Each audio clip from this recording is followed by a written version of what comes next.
Excusez, voilà. Donc,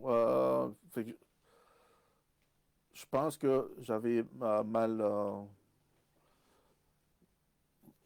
Je recommence, donc on va débuter à 1h20, ou à 1 minute 20. Et donc, bonjour tout le monde. Bienvenue à Chemin dit sans trave. On continue. Donc, j'ai eu le OK qu'on a le son. Vous savez, les boutons, des fois, sur une console, là, peuvent être très importants. Des fois, j'oublie d'appuyer certains boutons sur la console. Puis c'est un peu ça qui est arrivé ce matin. Puis je cherchais où. Puis il y a plusieurs boutons sur ma console. Fait que c'est ça. Donc, je continue, nous continuons. On a beaucoup de choses à. J'ai beaucoup de choses à vous partager. On est encore, comme je dis, dans la même élan de continuer justement d'enseigner sur le sujet de la grâce pour vous donner vraiment la réalité de qu'est-ce qu'est la grâce dans votre vie, la réalité de la grâce dans votre vie, et que ça ne soit pas juste une théorie, mais que ça devienne un mode de vie, parce que vous savez, la Bible nous dit que si on doit s'attacher à la grâce, parce que la grâce doit être le mode de vie dans votre vie, dans la mienne. Ce n'est pas vraiment, c'est le thème, hein, du Nouveau Testament, et elle a vraiment, puis ce thème de la grâce, vraiment s'engage dans beaucoup de dimensions, incluant la dimension royale là, que la Bible nous mentionne, comme j'avais mentionné la semaine dernière. Puis je pense qu'on pourra commencer on pourra commencer là. Excusez-moi, je suis en train de regarder mes papiers pour m'arranger de vous amener les bonnes informations.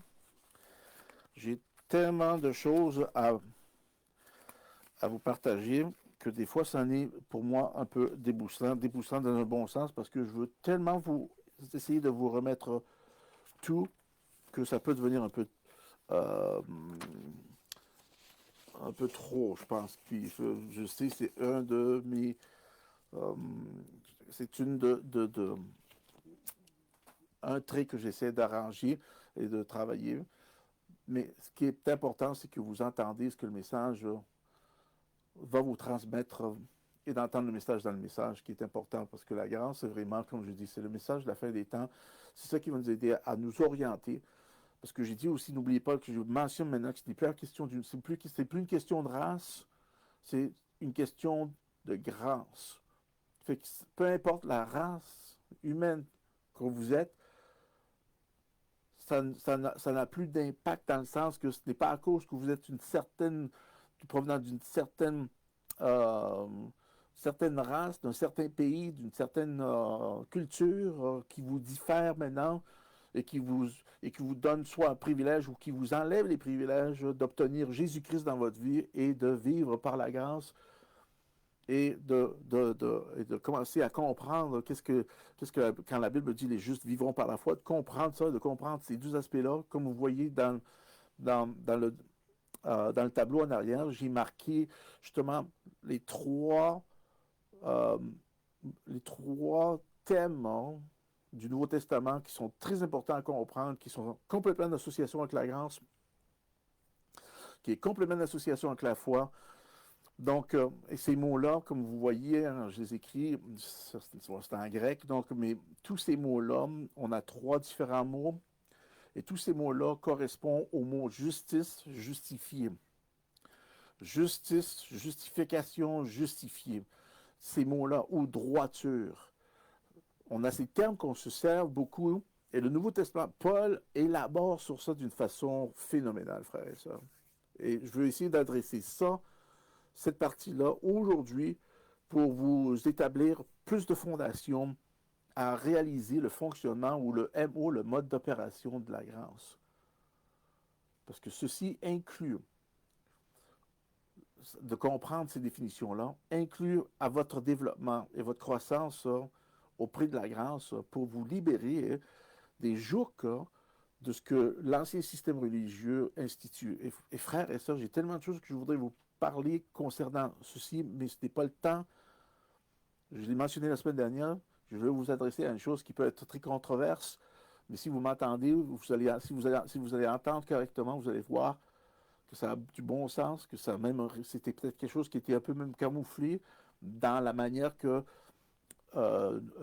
l'Amérique du Nord voit ou image le Nouveau Testament en l'associant avec l'Ancien Testament, quand carrément l'Ancien Testament, le Nouveau Testament nous dit que c'était l'ombre des choses à venir, que nous pouvons apprendre des choses provenant de l'Ancien Testament, surtout de l'Alliance mosaïque, mais que son impact, que tout ce qu'elle contient, les 10 commandements, frères et sœurs, que tout ce qu'elle contient ne devient plus la norme ou ne devrait plus régner ou être la règle en général dans la vie d'un chrétien né de nouveau.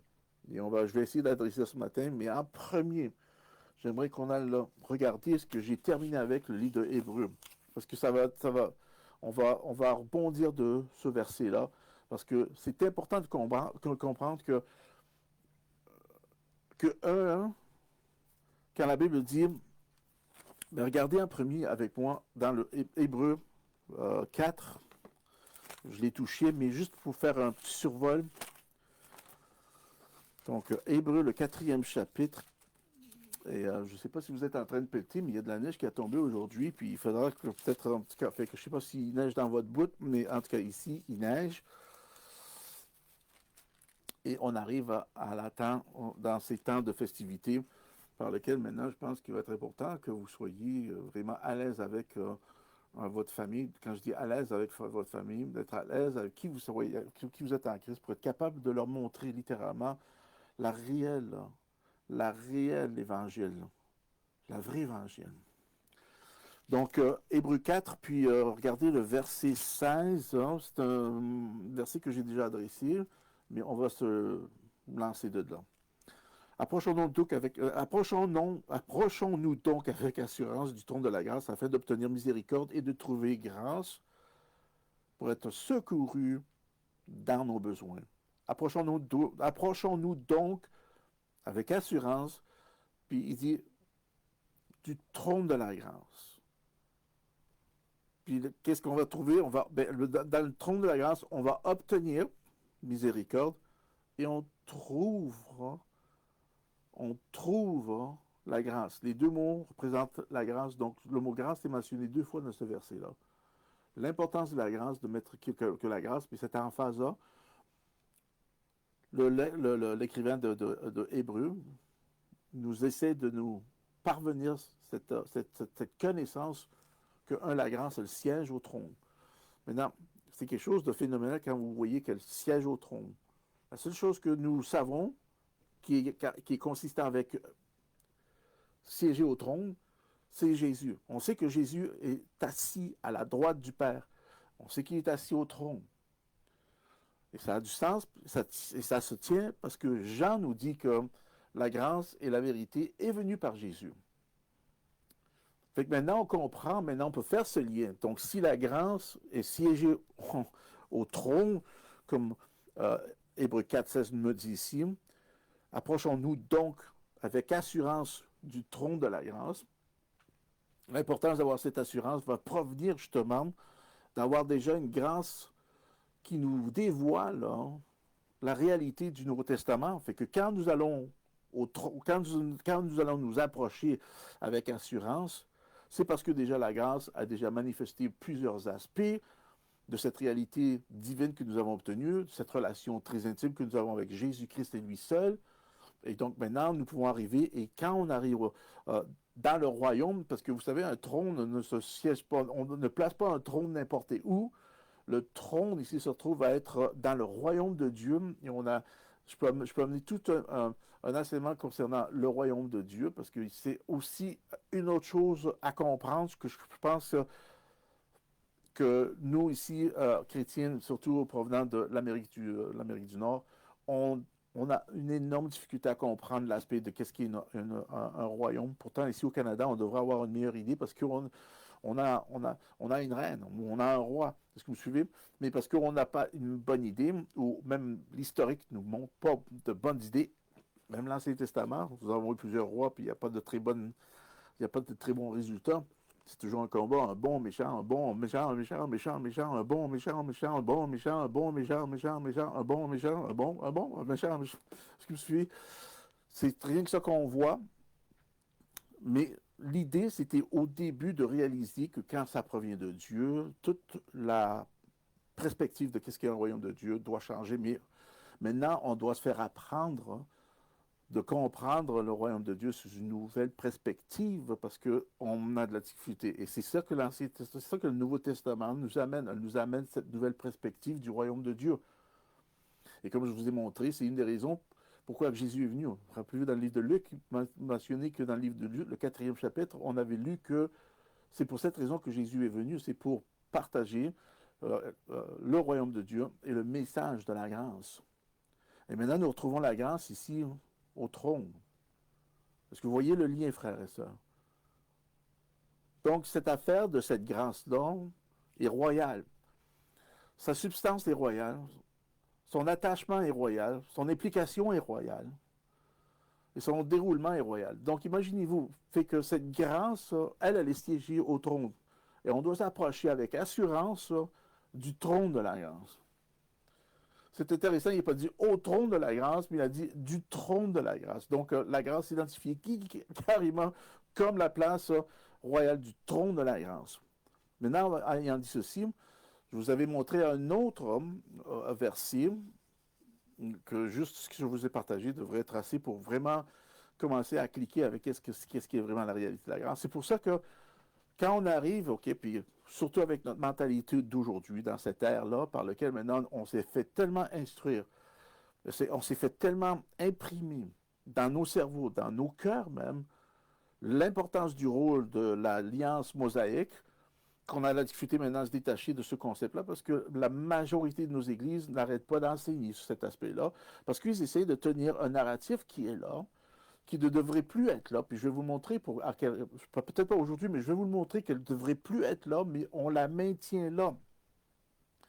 Et une fois que vous allez découvrir ça, une fois que vous allez découvrir ce que je vais vous partager, ça va être à vous de prendre une décision, que cette décision-là va faire vraiment un grand impact dans votre vie personnelle. Et vous allez réaliser à quel point on s'est fait mis en arrière de la balle, je sais pas si c'est ce terme-là, dans le sens que on a adhéré à une doctrine religieuse maintenant qui devient vraiment le défi maintenant de votre croissance spirituelle. C'est ça qui va vous ralentir à croître spirituellement parlant. La seule chose qui va vous faire croître spirituellement parlant, c'est le Nouveau Testament et c'est la révélation qu'on obtient de la grâce.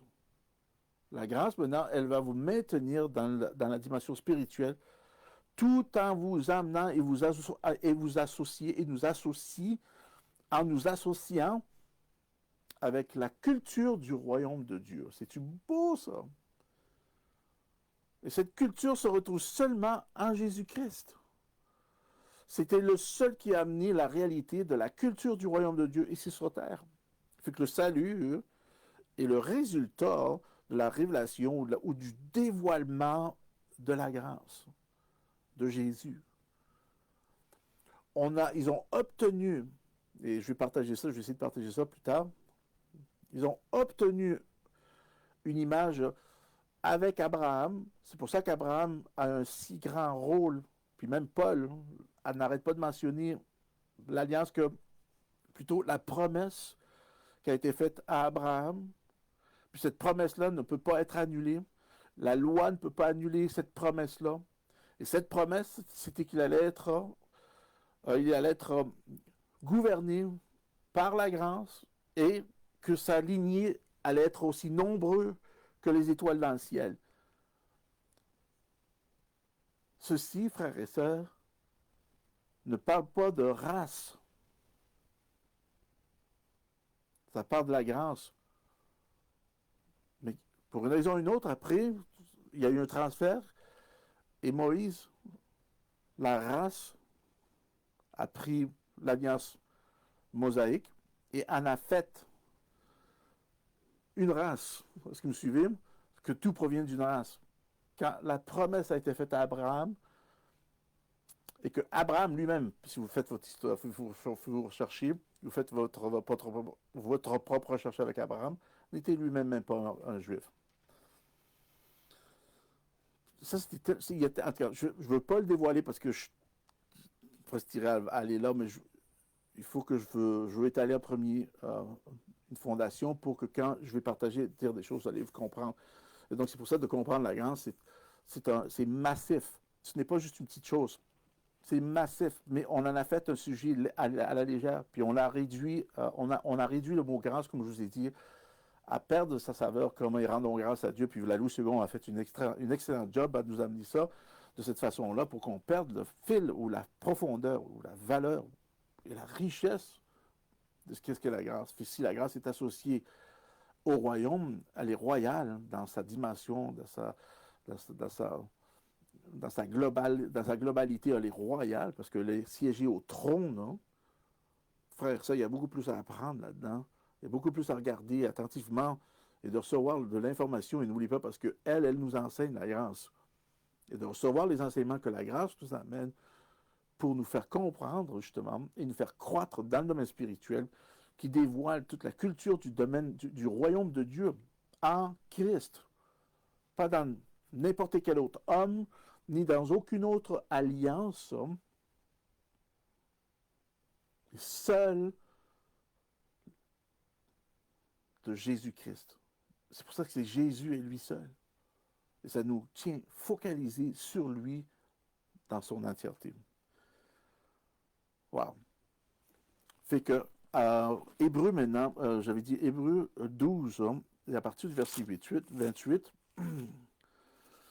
je l'ai lu, puis j'ai dit qu'après ça, parce que la Louis II l'a tartiné complètement, et je vous ai dit aussi la semaine dernière qu'on trouve le mot charis dans les textes originaux, que ne ressort pas là. Fait que regardez 12 à partir du verset 28, 29, il dit, c'est pourquoi, recevant un royaume inébranlable, montrons notre reconnaissance en rendant à Dieu un culte qui lui soit agréable avec piété et avec crainte, car notre Dieu est aussi un Dieu ou un feu dévorant.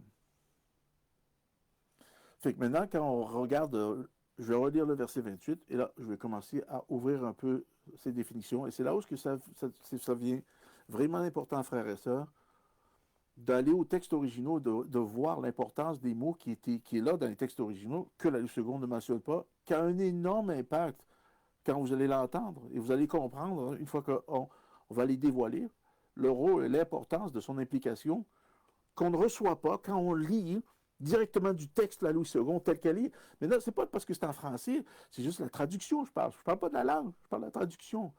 Dans cette traduction-là, n'oubliez pas que Louis II, lui, personnellement, là, c'est une personne qui avait une tendance ou un arrière-plan catholique. Et donc, son approche, sa perspective était catholique. C'est pour ça qu'il faut retourner les textes originaux et regarder le fondement. Et regarder un peu la syntaxe aussi par laquelle maintenant met l'emphase sur certains mots qui se distinguent dans le contexte. Ici, vous allez voir à quel point que certains mots vont se distinguer de ce contexte-là, qui va vraiment rendre ce verset-là presque comme... ça te pousse à te poser la question, mais pourquoi que ça a été écrit de cette façon-là? Ben, à cause de cette perspective religieuse, que les personnes qui ont entouré justement cette équipe pour écrire et de traduire en français, eux-mêmes étaient guidés, gouvernés, étaient, si vous savez ce terme en bon québécois, étaient watchés. Qu'est-ce qu'ils écrivaient pour que ça n'aille pas à la rencontre ou parce que ça n'aille pas contre ce que le roi avait déjà institué. Mais, regardez, je vais le relire encore. Excusez. C'est pourquoi, recevant un royaume inébranlant, montrons notre reconnaissance en rendant à Dieu un culte qui lui soit agréable avec piété et avec crainte. Maintenant, la Bible, quand tu lis, on a reçu un royaume inébranlable. Maintenant, on doit montrer notre reconnaissance en rendant à Dieu un culte qui lui soit agréable. Des fois, on a un peu de difficulté avec le mot de rendre. Rendre parle d'une dette qu'on doit. Je dois lui rendre son change. Je dois lui rendre... Est-ce que vous me suivez? Fait que des fois, ça peut laisser... On pense ici que parce que Dieu est tellement... Et puis on va le faire, puis les chrétiens vivent aussi de cette façon. Oh, Dieu est tellement bon que je dois Je dois lui rendre grâce. Il est tellement bon. Puis ça sonne bien, mais ça, c'est complètement religieux parce que si ça prend votre reconnaissance pour lui rendre un culte qui lui soit agréable, hein, vous le faites hein, par vos œuvres. Donc, c'est un, une redevabilité dans le sens que vous lui rendez. On vous a donné, vous le rendez pour essayer d'équilibrer ce que Dieu vous donne et ce que vous donnez à Dieu. On essaie de rendre pour équilibrer cet échange-là entre les personnes. Puis ici, dans le contexte, quand vous lisez dans le grec littéralement, ça touche même pas ce point-là. Ça touche même pas cette approche-là. Ça n'a même pas cette approche de mentalité-là. Ça a plutôt une approche par laquelle maintenant, cette relation est tellement transparente dans ma vie. Elle amène les choses au front de ma vie. Elle amène mes éthiques et mes morales au front de ma vie, par lequel moi-même je le réalise. Et c'est ça qui m'amène à réaliser les trous qui sont là. Mais en même temps que je vois mes faiblesses, la grâce est là pour m'aider dans des temps faibles. Donc, elle m'accommode. La grâce m'accommode pour être capable de reconnaître, mais en même temps, je reconnais étant faible, mais faible ne veut pas dire comme faible ou pauvre, tu sais, comme béni soient ceux qui sont pauvres en esprit. Ben, on pense que Dieu n'est pas pour la pauvreté. Ben, sa richesse et sa gloire explosent. Fait que c'est pas une question. Fait que nous, des fois, avec des mots, on se sert des mots, puis on attache un narratif qui nous amène peut-être à empêcher de vraiment bien comprendre. Bénis ceux qui sont pauvres en esprit. Il faut que tu sois pauvre, tu sois minable. C'est pas ça que ça veut dire littéralement. Si ce verset dans Matthieu 5, regardez vos doigts dans l'hébreu. Je sais que j'ouvre une parenthèse, ok? Fait que je sais que je m'en vais à droite et à gauche, mais j'essaie de vous remettre l'information, plus d'informations que possible. Regardez dans Matthieu, le 5e chapitre, fait que je vais vous montrer comme ce verset-là est très vraiment... on peut le lire puis de le traduire très religieusement, puis beaucoup de chrétiens le vivent de cette façon-là, religieusement, parce qu'on est pauvre en esprit. On est pauvre en esprit, mais c'est pas vrai, parce que si vous êtes né de nouveau, la Bible dit que votre esprit est parfait. J'ai des versets pour ça, mais c'est pas là où je veux aller avec vous présentement. Je vais vous les montrer. Fait qu'on peut développer une mentalité de pauvreté, parce que maintenant, nous voyons ça, et agir comme des mendiants. Littéralement, agir comme des mendiants.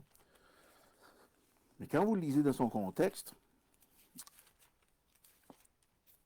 regardez ça. Matthieu 5, à partir du verset, je pense que c'est 4, excusez. 5, à partir du verset 1. 5 à partir du verset 2. Donc, Jésus ici dit, puis ayant ouvert la bouche, il les enseigna. Ah, j'aime ça, man. Dieu les enseigna. Fait que l'enseignement est très important, frères et sœurs. Les enseignants, il dit, heureux les pauvres ou bénis. Parce que ce mot, tu as vu encore un autre mot. Ici, dans la Louis II, qui tartine l'idée que heureux, fait que tu peux être heureux comme tu peux être malheureux. Et donc, c'est une question de sentiment et de sensation, tout dépendant comment que tu vas te sentir, émotivement, mentalement, psychologiquement. Et aujourd'hui, on joue avec ces termes-là. Tout dépendant si tu es dans une de ces phases-là, il faut que tu fasses attention. Et on met cette attention sur notre humanité, la partie faible de notre humanité, fragile. Puis on l'est, puis c'est pas qu'on n'est pas des supermans, mais elle te focalise, elle te garde là, et elle te maintient avec une mentalité de pauvreté dans ces éléments-là. Pauvre, pauvre de petits moi, alors, roi. Rappelez-vous de ça, les gobelets. Pauvre de petits moi. Et c'est un peu l'image qu'a développée dans certaines dénominations. Mais ici, quand il parle ici, béni, donc c'est pas heureux, mais c'est béni. C'est une bénédiction. C'est une dimension spirituelle qui maintenant rentre dans nos vies, qui change le comportement de notre âme auprès de cette révélation spirituelle pour l'accommoder et pour accorder mon âme à s'accorder à ma nouvelle naissance, à cette réalité-là. Fait que béni les pauvres en esprit, car le royaume de Dieu, le royaume des cieux est à eux. Le royaume des cieux est à eux. Fait qu'ici, le mot ici, littéralement, quand vous faites une recherche, puis surtout ça ressort dans l'araméique, que l'idée de pauvre en esprit n'est pas de voir cette pauvreté, ces faiblesses qu'on mentionne et qu'on l'applique dans notre humanité. N'oubliez pas que ceci, c'est toujours une représentation spirituelle. Béni, cette bénédiction provient, comme Éphésiens a dit, Amen, on est béni de toute bénédiction spirituelle. Et Christ, quand il a amené ce message, il a enseigné, n'oubliez pas, le royaume de Dieu. Et ce n'est pas un royaume, ce n'était pas le royaume, ce n'est pas un royaume comme eux, ils pensaient, avec des soldats, des chameaux, des chevals, des éléphants, toute l'équipe, puis venir envahir. Ah, let's go, on arrive. Jésus était en train de dire son royaume, avec sa culture provenant du domaine spirituel, de son Père. Fait qu'ici, ce mot pauvre d'esprit, littéralement, parle de, ici, Paul, ça veut dire, dans l'araméique, littéralement, ça sort que celui qui maîtrise leurs émotions et leur ego. Bénis eux qui sont capables de maîtriser leurs émotions et leurs égos. C'est ça que ça voulait dire. Ça ne parle pas de pauvreté spirituelle, mais c'est à partir de spirituel, la partie de la dimension spirituelle qui parle de maîtriser les émotions et nos égos. Wow! Quelle dimension! Et ça a d'allure parce que le domaine spirituel impacte notre âme. C'est pas l'inverse. C'est pas notre âme qui va impacter le domaine spirituel. C'est l'inverse. On télécharge l'information provenant du domaine spirituel. On ne peut pas télécharger de notre âme à l'esprit. Ça ne se fait pas. C'est pas compatible. C'est pour ça que c'est important de comprendre qu'on est esprit, âme et corps, que âme et esprit n'est pas la même chose. Vous serez surpris à combien de chrétiens croient que l'esprit et l'âme, c'est la même chose. C'est dans le Nouveau Testament que ces choses-là sont révélées. Oups. Et c'est dans le domaine spirituel, c'est dans le Nouveau Testament que ces choses-là sont révélées. Donc, vous voyez, donc quand on retourne maintenant à Hébreux, le 12e chapitre, il dit maintenant, c'est pourquoi recevant un royaume inébranlable, montrons notre reconnaissance en rendant à Dieu un culte qui lui soit agréable avec piété et avec crainte, car notre Dieu, verset 29, nous dit, est aussi un feu dévorant. Maintenant, quand on tourne verset 28, c'est pourquoi, recevant un royaume inébranlable, pour le mot montrons notre reconnaissance. Ici, nous retrouvons montrons, pour le mot montrons, c'est le mot rico. Le mot rico, c'est 2192. Montrons rico, 2192. Et ce mot rico, c'est de s'attacher à une chose, d'adhérer, de s'accorder à. Donc, c'est pourquoi, recevant un royaume inébranlable, attachons-nous, accordons-nous, amen, adhérer à une reconnaissance ou une reconnaissance. Pour le mot connaissance, c'est là où on trouve le mot charis. C'est pour ça que quand vous lisez dans le texte, dans les textes originaux, il faut littéralement réécrire ce verset parce que ce verset ne tient pas debout. Il faut littéralement le réécrire. C'est pour ça que même je suis en train de vous donner les termes, les définitions des mots, puis je réalise même en vous le partageant que grammatiquement, ça va avoir aucun sens, frère et sœur. Fait que ne me jugez pas à travers le grammaire, parce que il faut que vous tassez le grammaire de côté pour un moment, okay? Jusqu'à temps que je vous partage les mots pour que vous puissiez faire un sens de ce verset-là. Ceci nous prouve à quel point que ce verset-là a été tartiné, là, littéralement, qu'il faut le détartiner. Fait que pour le mot notre reconnaissance, on a le mot charis dans les textes originaux. Charis, c'est la grâce. Puis c'est charis, via. Donc c'est à travers, par le moyen de cette, ou par la raison, en rendant à Dieu un culte, c'est par la grâce. C'est à travers de cette grâce, c'est par le moyen de la grâce que nous rendons un culte agréable. Est-ce que vous voyez? Wow! Ça ouvre des portes. Donc, que je l'ai écrit. Puis je vais vous donner un autre mot, OK? Rendons à Dieu un culte. Puis le mot culte, hein, c'est le mot la, la truo. Le mot la truo, pour un culte, la truo. Et ça, c'est le numéro 3000, 3000. La truo, 3000. Parle de servir Dieu. De rendre un culte, littéralement, frères et sœurs, c'est de le servir. D'être disponible là, en tout moment pour le faire, parce que la grâce, nous vivons par la grâce. N'oubliez pas que la grâce devient maintenant un mode de vie.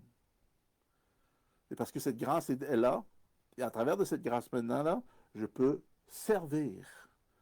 Je peux servir. Puis vous pouvez voir, je vous donne des références pour ce mot latruo. Latruo, le mot 3000, de servir, comme c'est mentionné derrière. Regardons, comme de servir, comme dans 1 Thessaloniciens 1:9, regardez 1 Thessaloniciens 1:9. Gardez vos doigts à Hébreu, regardez 1 Thessaloniciens 1:9. Donc 1 Thessaloniciens 1:9 dans la section des tirs. Colossiens, Éphésiens, Colossiens, Thessaloniciens 1 et Thessaloniciens, puis après ça, je dis quoi?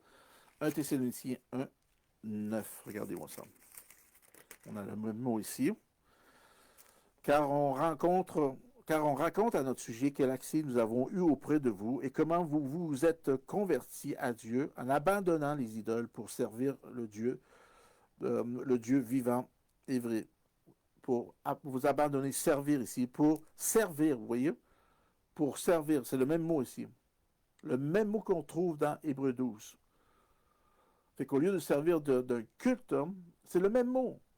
C'est le même mot, même mot. Latruo, le même mot. Mais ici, il se sert de mot correctement. Servir. L'autre, c'est une forme plus religieuse. De lui, que ce soit un culte agréable. Donc, je comprends le sens que pour le servir, mais un culte aussi représente plus comme un rassemblement, un regroupement, de se rassembler autour d'une chose. C'est un acte aussi. C'est un acte. Mais ici, de servir, littéralement, ça ne parle pas seulement d'un acte, mais d'un abandon. Fait que tu ne le fais pas parce que tu es obligé de le faire. Tu le fais parce que tu es reconnaissant du changement qui se passe dans ta vie. Je ne sais pas si vous suivez, mais c'est une énorme différence de reconnaître ce que Dieu fait dans notre vie. Et de là, tu sers Dieu. Mais c'est tellement régulier dans votre vie que de servir Dieu maintenant est seconde nature, entre guillemets. Parce qu'on le sait immédiatement quand on est en relation avec Dieu, que notre service va refléter justement l'appréciation de qu'est-ce que Dieu a déjà fait dans ma vie.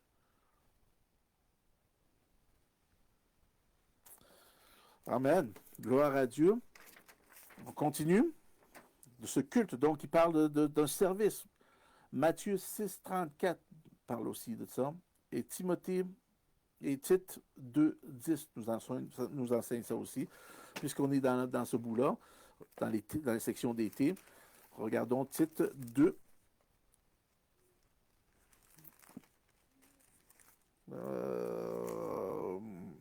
Tite 2, j'ai dit 2, j'ai dit ça. Tite. Maintenant, si j'ai dit 2, j'ai dit Tite 2:10, excusez. Tite 2 et verset 10. À partir du verset 9. Exhorte les serviteurs à être soumis à leur maître et leur plaire en toutes choses, à n'être point contredisant, à ne rien dérober, mais à montrer toujours une parfaite fidélité afin de faire honorer en tout la doctrine de Dieu, notre Dieu, et de montrer parfaitement fidélité afin de faire honorer. Donc, il parle d'exhorter les serviteurs et de se soumettre et à être soumis à leur maître et de leur plaire en toutes choses et à n'être point contradisant. Après ça, on trouve le mot ici pour, je pense que c'est pour le mot leur plaire. C'est le même mot. Pour les servir en toutes choses. Pour les servir en toutes choses. Fait que maintenant, quand nous revenons à Hébreux, le 12e chapitre, il dit qu'on doit le servir avec piété. Avec piété. Ce mot piété, c'est le mot aidos. Donc, ce n'est pas le mot piété par lequel j'aime dire que c'est d'être d'être en accord avec la nature de Dieu. Ce n'est pas ce mot-là. Ce n'est pas ce mot-là. Ce mot qui se sont servis pour piété, c'est aidos. Et aidos, c'est le numéro 127. Et aidos parle de discrétion d'égard, ça parle d'un estime, ça parle d'une considération, ça parle d'un respect envers Dieu. Donc, c'est plutôt comme saint, hein, d'être saint. Ça reflète même la crainte de Dieu, ça amène cet aspect-là, ça amène cette perspective-là, dans le sens que c'est une estime, une grande estime auprès de Dieu. C'est de le considérer dans toute chose, en toute matière. C'est un respect envers Dieu. Donc, donc on le sert pour l'honorer, le respecter avec crainte. Avec crainte, donc ça amène cet aspect comme pas d'avoir peur d'être dans sa présence, mais parce que c'est le mot eulabia. C'est le mot eulabia pour crainte, c'est le numéro 21-24. Et eulabia, plutôt, excusez-moi. Eulabia, numéro 21-14, pour crainte. Eulabia met l'accent sur une précaution, sur une prudence, sur une action d'éviter. Donc, en voulant éviter à toute forme. Puis, amen. Quand on est dans cet élan-là, hein, de reconnaissance, hein, tu veux être prudent. Amen. Dans le sens que c'est pas parce que tu crains, mais tu sais que ce que tu as reçu est de montrer par amour le respect qui est dû à la personne qui te l'a remis. Tu vas tout faire. Amen. Pour le plaire. Et une des raisons, c'est de montrer qu'on est redevable, responsable. Puis l'autre mot, c'est quoi? Prudent, précaution. Fait que je vais prendre les précautions nécessaires. Donc, les précautions nécessaires dans ma vie va être de correctement bien m'instruire des Écritures pour ouvrir les révélations, ouvrir cette connaissance pour que je puisse légèrement, facilement vivre et le servir et vouloir le servir. C'est pas un devoir. Est-ce que vous suivez? C'est pas un devoir de servir Dieu. C'est un résultat. C'est vraiment le fruit de ce qu'on a reçu. Servir devrait être, comme je dis, seconde nature parce que c'est le fruit de ce qu'on a reçu. On connaîtrons les fruits par leur... Nous connaîtrons les personnes... Nous connaîtrons les arbres par leurs fruits. Excusez. Qu'est-ce qu'ils vont produire. Mais pas le fait de œuvrer, mais le résultat de ce que j'ai reçu et la manière que je le vis. Ça va se montrer. Amen.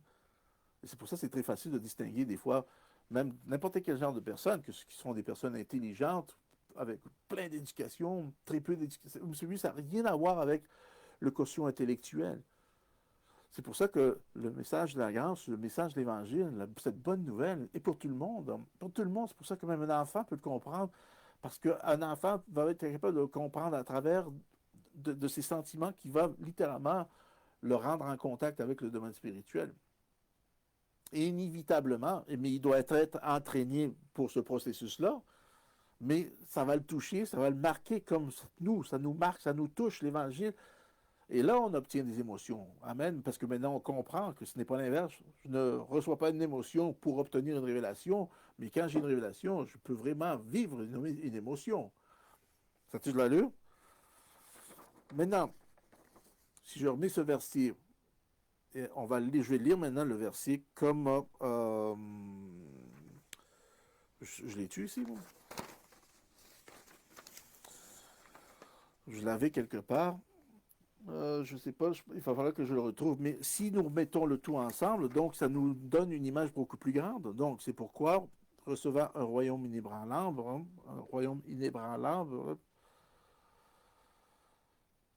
à travers la grâce pour servir,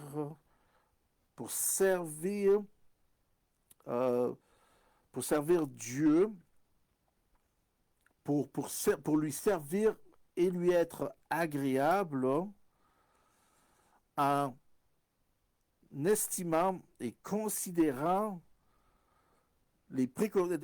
cette précaution, cette prudence.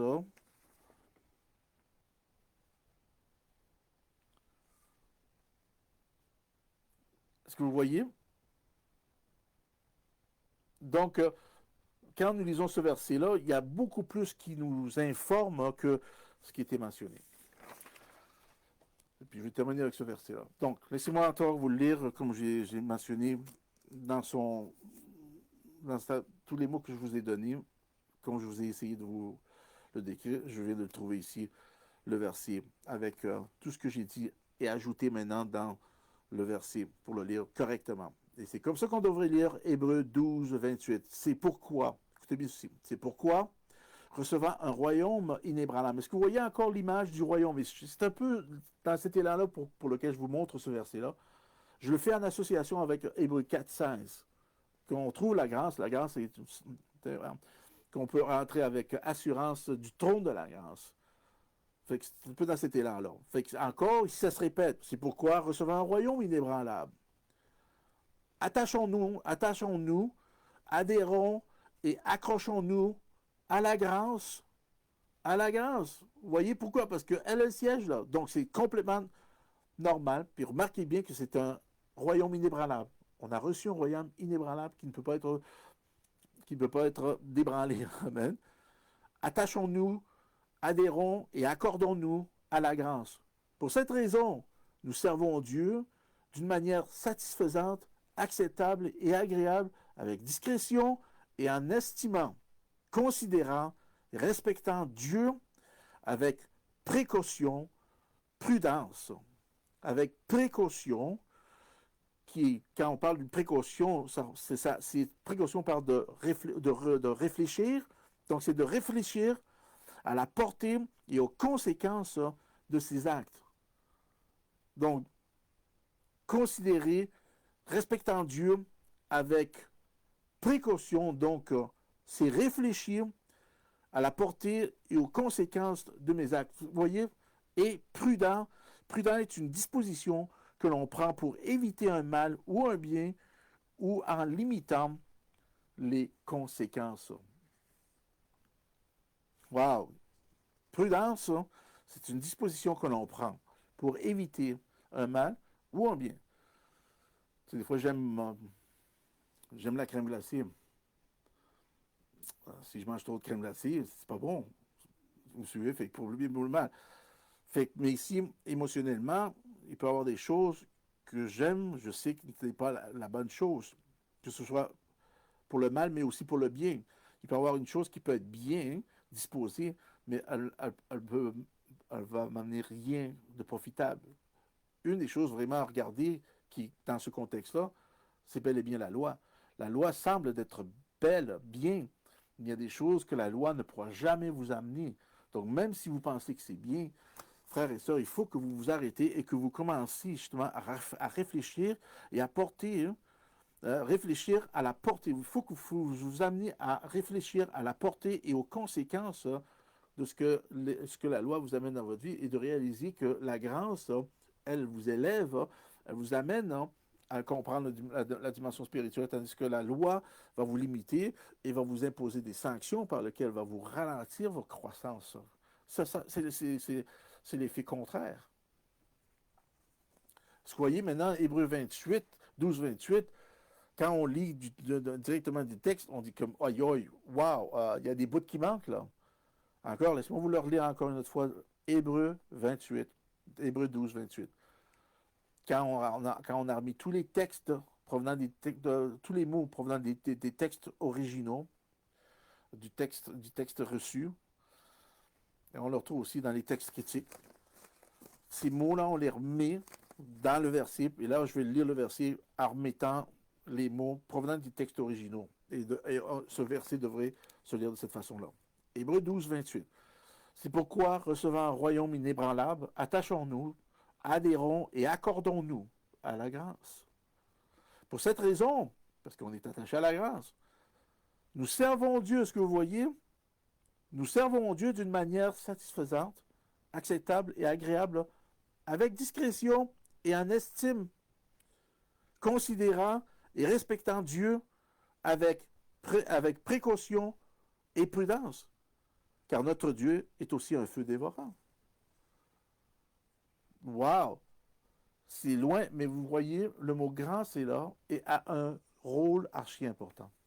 Archi important. Tellement important, frères et sœurs, que je dis des fois, quand je lis ce verset-là, ça me fâche un peu dans la Louis II. Ça veut dire que ça a été traduit. C'est un peu fâchant de voir qu'on réduit ou de traduire des textes à ce niveau-là. Maintenant, regardez maintenant, vite. Je vais terminer avec ceci parce que je dois passer à cette phase-là pour la prochaine épisode, le prochain enseignement. Regardez justement avec Romains, le 5e chapitre. Maintenant, je vais vous montrer une autre attache qui est encore qui est associée à la royauté, de la grâce provenant de cette royauté, et le résultat qui est royal. C'est une autre partie. Donc, il y avait Hébreux 4, 4, 16, Hébreux 12, 28, et là, je vais regarder aussi Romains 5. Ces trois versets-là sont... Je vous montre ces versets-là pour vous montrer cette association royale, frères et sœurs. Que la grâce, elle provient de cette dimension royale, elle est spirituelle, elle est de Dieu. Jésus, en passant, il est le roi des rois, n'oubliez pas. Hein, donc, vous soyez l'association. C'est le siège de la trône, du siège du trône. Rapprochons-nous avec assurance du trône de la grâce pour obtenir miséricorde et trouver grâce. Wow! C'est comme si de trouver grâce, en tout cas, je ne veux pas rentrer là-dedans. Est-ce que vous me suivez? Donc, on le voit. Fait qu'un autre verset qui va mettre une emphase de cette royauté-là, de la dimension de la grâce dans cette royauté-là. C'est débile, frère, ça, ce que je vous partage présentement. J'espère que vous le recevez. Romains 5, je pense que c'est Romains 5, oui. Si on part à partir du verset 5, maintenant, nous allons commencer à toucher maintenant l'importance de ces mots-là qui va jouer un rôle énorme. Mais je pense que je ne pourrais pas rentrer en détail. Et donc, ce sera peut-être pour la semaine prochaine. Mais c'est bon de considérer peut-être, regardez allez faire votre propre étude. Ces trois mots-là qui touchent pour la justice, justification, justice. Vous pouvez prendre les numéros 1342, 43 et 44 dans le Strong's. Faites vos études. Il faut regarder la distinction de ces trois mots-là. C'est complètement... Wow! Ça ouvre les yeux au maximum. Mais regardez... Romains 5. Puis quand on parle de Romains 5, c'est dur de lire. Tu veux lire tout. Vous devrez lire Romains 4, 5, 6, 7, puis après ça, lire Romains 8. Vous devrez lire ces versets-là en cette séquence-là parce que c'est dur de parce que je ne veux pas sélectionner, hein, je veux rester dans le contexte. Le contexte ici, c'est la grâce. Mais ici, moi, j'ai un thème comme le fruit de la justification par la foi. Puis, on va rentrer... Comment je pourrais vous amener ça?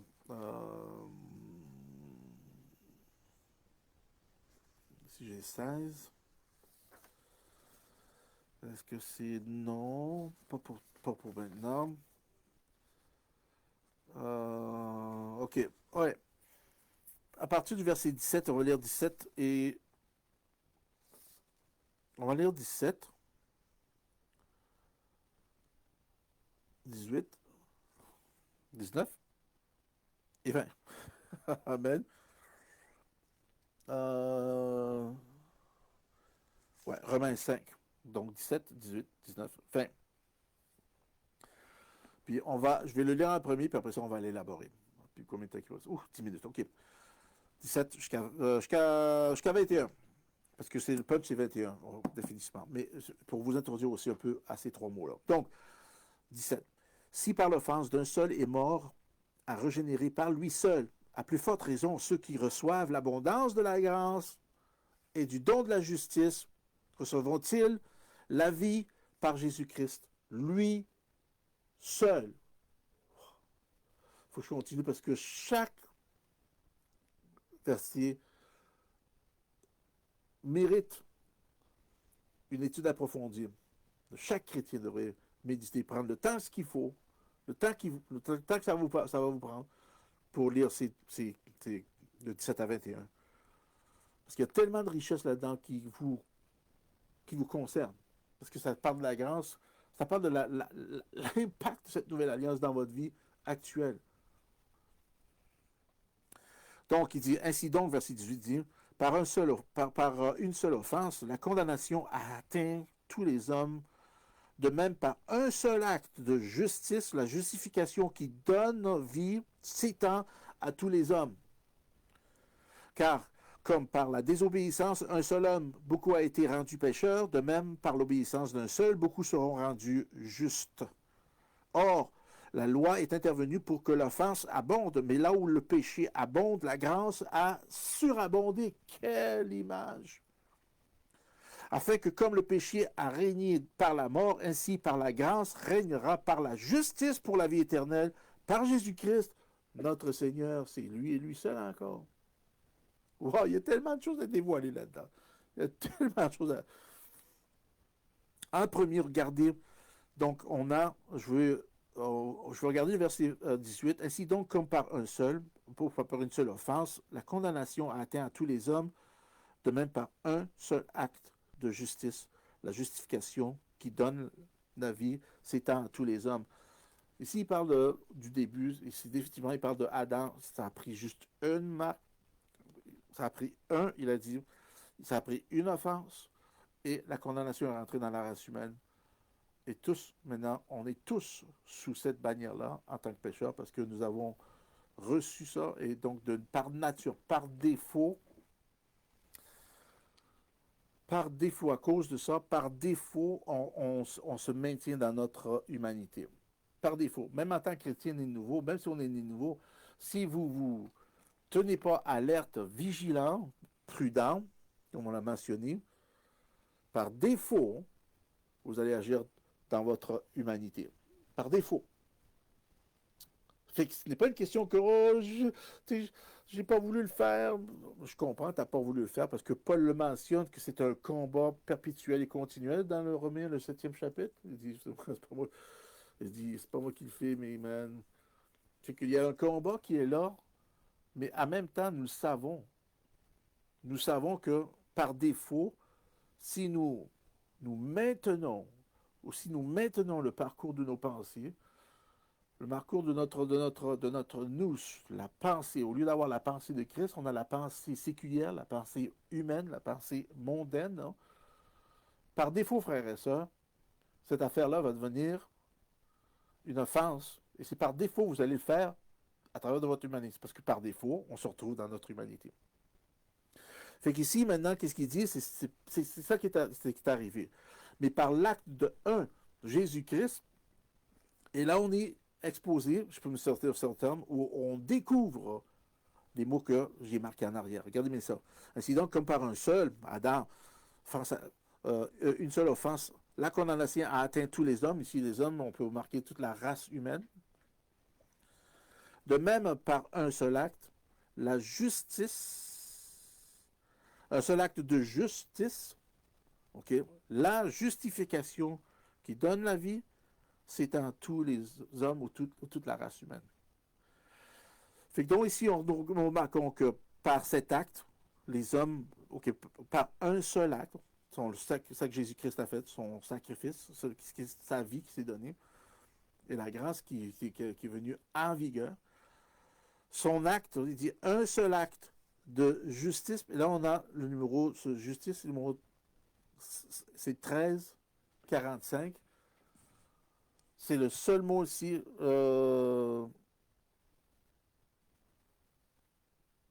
Excusez, c'est-tu 1341 ou 1344? Je pense que c'est 1344. Vous voyez? Je l'ai vu ici. Verset 18, je vais vérifier. Verset 18.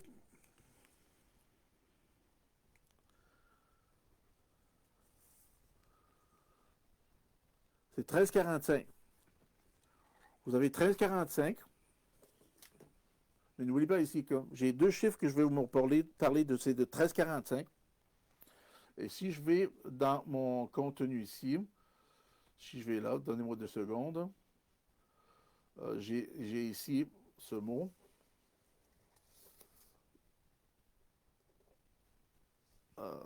Excusez. C'est très important, ces choses-là, cette partie-là. OK. Ce mot-là, dikaio, 1345, dikaios, OK, provient, dikaios, ce mot-là, dikaios, provient de 1342. Je l'ai-tu ici? Provient de notre... Je l'ai bien discuté. Ici. Ici. Ce mot 1345 provient de 1342. Dikaios, parce que ça se prononce dikaios lui aussi. Donc, vous voyez que c'est dikaios, 1345, qui est l'acte. Mais ici, on voit que dikaios, dans lui-même, c'est un adjectif. Je l'ai marqué ici, un adjectif. Ça veut dire que ça s'adjoint à un nom pour le qualifier. Dikaios. Dikaios, numéro 1342. Et le numéro 1342, je l'ai ici. Si je peux le trouver. Comme je l'ai dit, j'ai des papiers partout, là, fait que c'est pour ça que j'essaie de me retrouver. Puis des fois, dans tous ces papiers que j'ai, je me perds. Fait qu'il faut que je me retrouve. Fait que, mais je ne suis pas perdu comme moi, mon salut est perdu. Non, non, non. Amen. Je l'ai-tu quelque part? Je l'avais quelque part.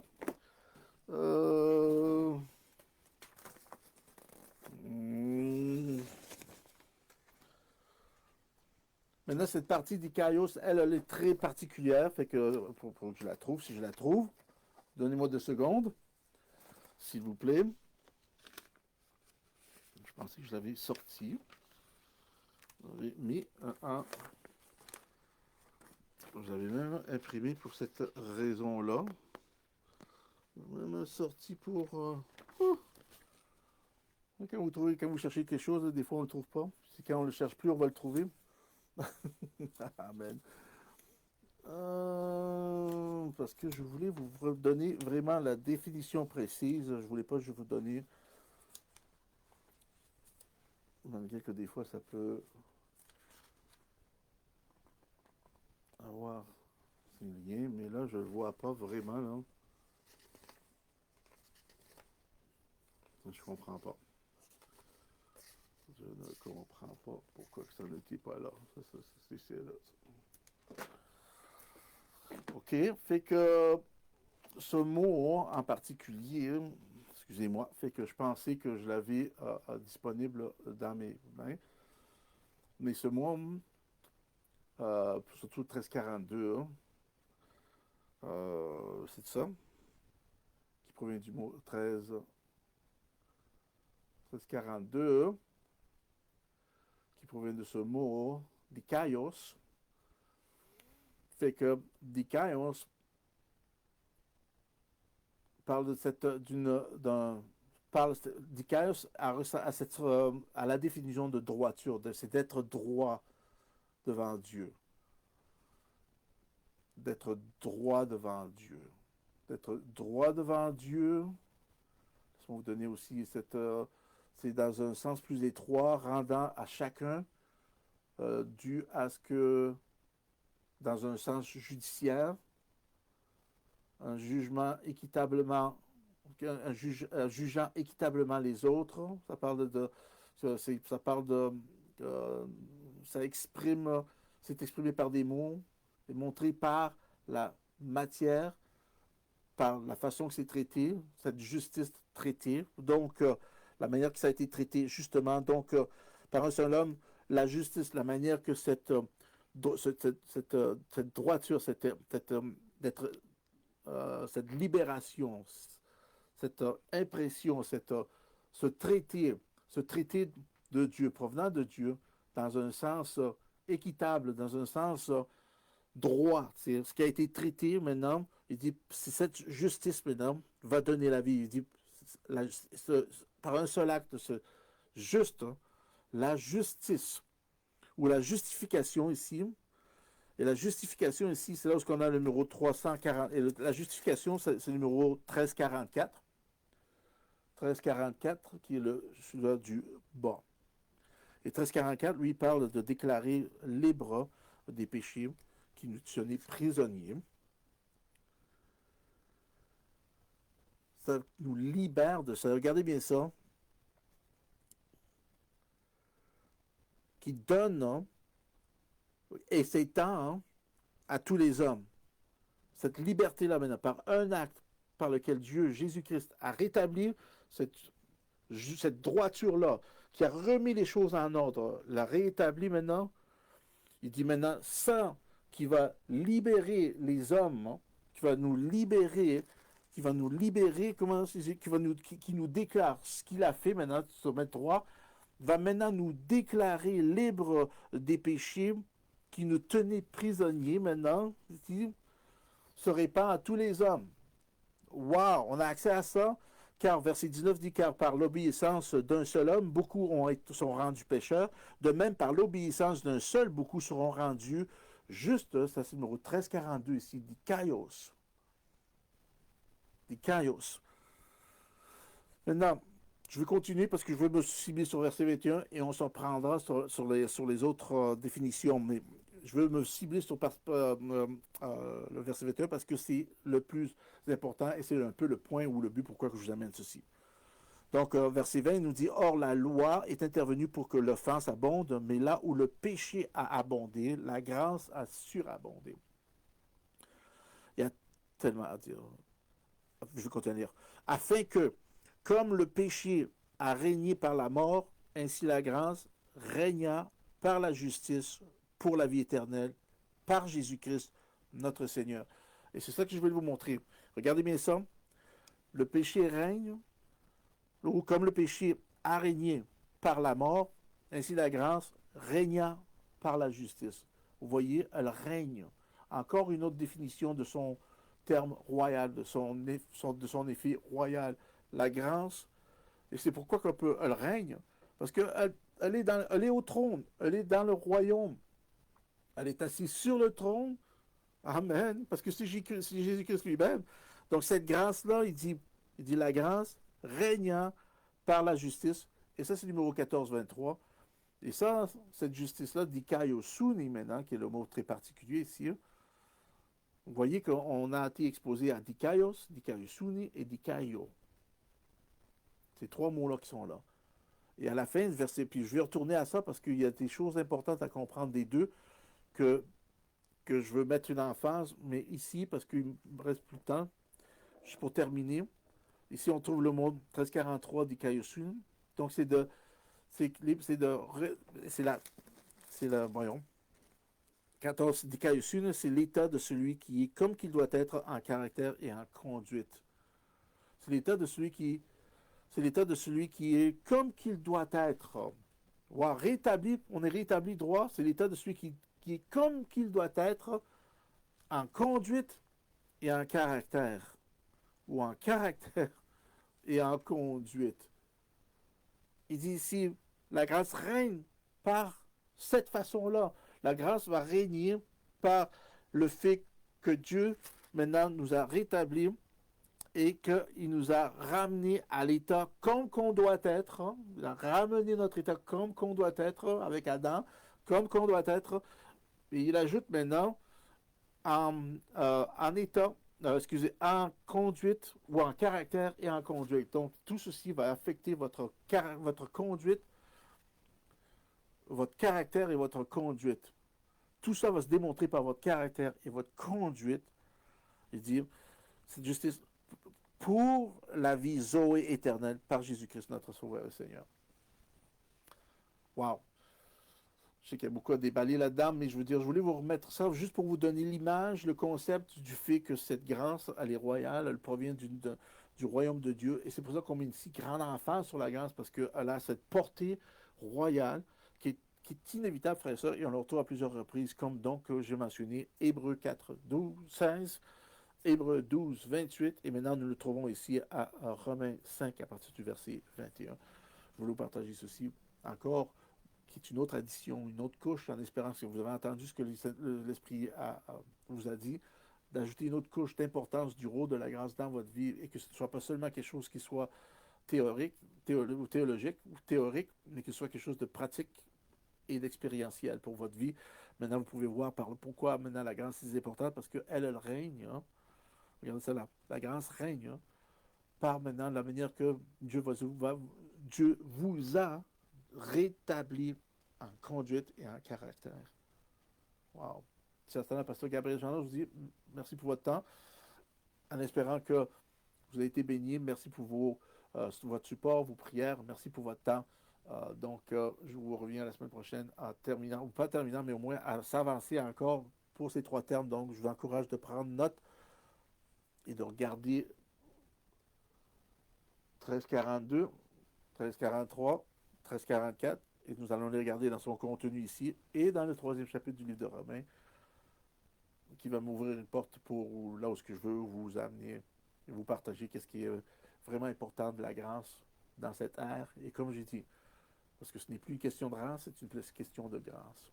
Fait que ça, c'est dans la Pasteur Gabriel Jeannot, je vous dis que la joie de Seigneur soit votre force. À bientôt. Amen.